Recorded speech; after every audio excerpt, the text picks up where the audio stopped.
Indian രാഷ്ട്രീയം ഉറ്റുനോക്കുന്ന ബംഗാൾ നിയമസഭാ തെരഞ്ഞെടുപ്പിന്റെ നിർണായക ഘട്ടത്തിലൂടെയാണ് രാജ്യം കടന്നുപോകുന്നത്. എന്നാൽ ജനാധിപത്യത്തിന്റെ ഈ വലിയ പോരാട്ടത്തിൽ പശ്ചിമ ബംഗാളിന്റെ മണ്ണിൽ ഇന്ന് ചർച്ചയാകുന്നത് കേരള മുഖ്യമന്ത്രി പിണറായി വിജയന്റെ ദുരൂഹമായ അപ്രത്യക്ഷമാകലാണ്. സ്വന്തം പ്രസ്ഥാനം ബംഗാളിൽ അസ്തിത്വത്തിനായി മല്ലിടുമ്പോൾ അണികൾ ആവേശത്തോടെ കാത്തിരുന്ന അവരുടെ ക്യാപ്റ്റൻ എവിടെ പോയി മറഞ്ഞു എന്നത് ഒരു വലിയ ചോദ്യചിഹ്നമായി അവശേഷിക്കുന്നുണ്ട്. ബംഗാളിൽ CPMന്റെ അവസ്ഥ അതിദാരുണമാണ്. കഴിഞ്ഞ നിയമസഭാ തെരഞ്ഞെടുപ്പിൽ ഒരു സീറ്റിൽ പോലും വിജയിക്കാൻ കഴിയാതെ വട്ടപൂജ്യമായി മാറിയ നാണക്കേടിൽ നിന്ന് എങ്ങനെയെങ്കിലും കരകയറാൻ അവർ കിണഞ്ഞ് പരിശ്രമിക്കുകയാണ്. ബംഗാൾ ഘടകം സെക്രട്ടറി മുഹമ്മദ് സലീം ഉൾപ്പെടെയുള്ളവർ പിണറായി വിജയൻ പ്രചാരണത്തിന് എത്തണമെന്ന് പരസ്യമായി അഭ്യർത്ഥിച്ചിട്ടും അദ്ദേഹം തിരിഞ്ഞു നോക്കിയില്ല.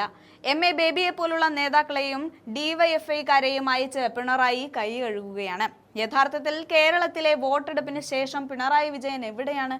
കേരളത്തിൽ ഭരണം നിലനിൽക്കുമെന്ന് വീമ്പ് പറയുന്ന പിണറായി വിജയൻ വോട്ടെടുപ്പ് കഴിഞ്ഞതോടെ അപ്രത്യക്ഷനായിരിക്കുകയാണ്. സ്വന്തം സംസ്ഥാനത്ത് ജനങ്ങൾ അതിരൂക്ഷമായ വൈദ്യുതി പ്രതിസന്ധിയിൽ വെന്തുരുകുമ്പോഴും മുഖ്യമന്ത്രിക്ക് മിണ്ടാട്ടമില്ല. രാത്രികാലങ്ങളിൽ മുന്നറിയിപ്പില്ലാതെ വൈദ്യുതി നിലച്ച് ജനങ്ങൾ തെരുവിലിറങ്ങുമ്പോൾ വൈദ്യുതി മന്ത്രി കൃഷ്ണൻകുട്ടി യുദ്ധത്തെയും മഴയെയും പഴിചാരി സമയം കളയുകയാണ്. കേരളത്തിലെ ആശുപത്രികളിൽ പാമ്പ് കടിയേറ്റവർക്ക് നൽകാൻ ആന്റി വിഷമില്ലാതെ പാവപ്പെട്ടവർ മരിച്ചു വീഴുന്നു. ഭരണകൂടം പരാജയപ്പെട്ടു നിൽക്കുന്ന ഈ ഘട്ടത്തിൽ ഞാനല്ലാതെ മറ്റാരുണ്ട് എന്ന് ചോദിച്ച മുഖ്യമന്ത്രിയെ എവിടെയും കാണാനില്ല. കേരളം കത്തുമ്പോൾ റോം കത്തിയെരിഞ്ഞപ്പോൾ വീണ വായിച്ച നീറോ ചക്രവർത്തിയെ പോലെയാണ് മുഖ്യമന്ത്രിയുടെ നിലപാട്.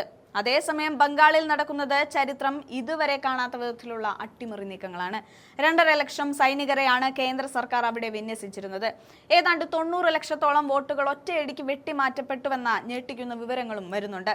BJP തങ്ങളുടെ രാഷ്ട്രീയ താൽപര്യങ്ങൾക്കായി ഉത്തർപ്രദേശിൽ നിന്നുള്ള സിംഗം IPS ഉദ്യോഗസ്ഥൻ അജയ് പാൽ ശർമ്മയെ അഴിച്ചുവിട്ടിരിക്കുകയാണ്. തൃണമൂൽ സ്ഥാനാർത്ഥികളെ പരസ്യമായി ഭീഷണിപ്പെടുത്തുന്ന ഉദ്യോഗസ്ഥർ ജനാധിപത്യത്തെ അക്ഷരാർത്ഥത്തിൽ കശാപ്പ് ചെയ്യുകയാണ്. 90 ലക്ഷം വോട്ടുകൾ അപ്രത്യക്ഷമായത് ആർക്കു വേണ്ടിയാണ് എന്ന ചോദ്യം ബാക്കിയാകുന്നുണ്ട്. ബംഗാളിൽ BJPയും തൃണമൂലും തമ്മിൽ നേർക്കുനേർ പോരാടുമ്പോൾ കോൺഗ്രസ് തങ്ങളുടെ കരുത്ത് തെളിയിക്കാനുള്ള കഠിന പരിശ്രമത്തിലുമാണ്. എന്നാൽ CPM ആവട്ടെ ഒരു സീറ്റെങ്കിലും കിട്ടി മാനം കാക്കാനുള്ള നെട്ടോട്ടത്തിൽ.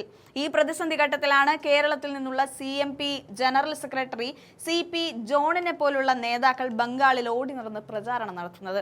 കോൺഗ്രസുമായി കൃത്യമായ തെരഞ്ഞെടുപ്പ് ധാരണ ഉണ്ടാകാത്തതിൽ CPM കാണിച്ച രാഷ്ട്രീയ മണ്ടത്തരം അദ്ദേഹം കൃത്യമായി ചൂണ്ടിക്കാട്ടുന്നുണ്ട്. BJPയുടെ വെറുപ്പിന്റെ രാഷ്ട്രീയത്തെയും തൃണമൂലിന്റെ ഗുണ്ടായിസത്തെയും നേരിടാൻ കോൺഗ്രസ് നയിക്കുന്ന മതേതര ചേരിക്ക് സാധിക്കും.